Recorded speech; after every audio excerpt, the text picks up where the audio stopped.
Hello, और रुक रुक रुक, पहले अगले पैसे दे। तू फिर आ गया पेट्रोल चार पाउन। भाईजान दे देंगा यार। नहीं नहीं, पहले अगले पैसे दे। भाईजान तेन मैं पैसे दे देसा, मैंने या मिले मैं तेन वापस कर दे। और नहीं तू रहन दे, स्कूटर चलावे ना तो निकलदा हो तू। पैसे ले आ तो स्कूटर ले जावी चल। भाईजान गाल तो सुनो भाईजान।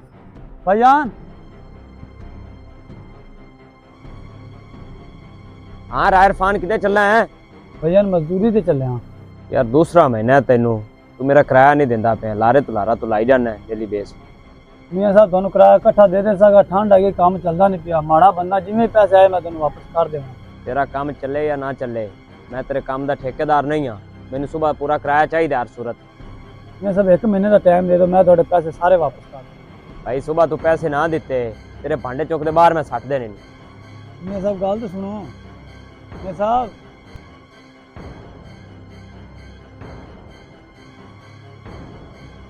गाल सुन, तेरा अज हफ्ता नहीं होया, तू क्या सी भी हफ्ते बाद मैं तेन पैसे दे देंगा। 2 हफ्ते हो चले, तू मैनू अज मेरे पैसे नहीं दिते। राणा साहब मैनू सिर्फ एक हफ्ते का टाइम दे दो, जिवें मेरे को पैसे आए मैं सब तो पहले थोड़े पैसे मोड़ांगा। ओ भाई आ तेरे लारे मैनू समझ नहीं आंदे, ऐ दे दे। राणा साहब गाल तो सुनो। राणा साहब रात भाई 1 किलो गोभी तक तोल यार।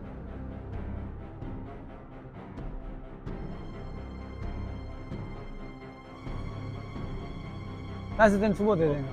माजरत इरफान भाई, थोड़े लिए अगे बड़ा उधार हो चुका है, जरा अगला आधार क्लियर करो फिर मैं सब्जी देगा।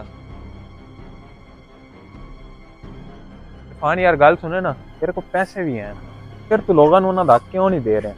कि तेन अच्छा लगता कि लोग तेन बाजार ਦੇ ਵਿੱਚ ਜ਼ਲੀਲ ਕਰਨ? यार बिलाल मैनू हाले कोई थोड़ा ही और काम है, मैं सोच रहा कुछ दिनों तक पैसे वापस कर देवांगा।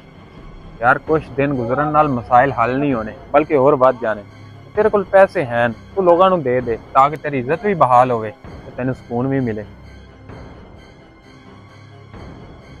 बिल्कुल बिलाल भाई तू सही कह रहे हैं, मैं आज ही सारे ने पैसे वापस कर देना। ठीक हो गया। हाँ जी।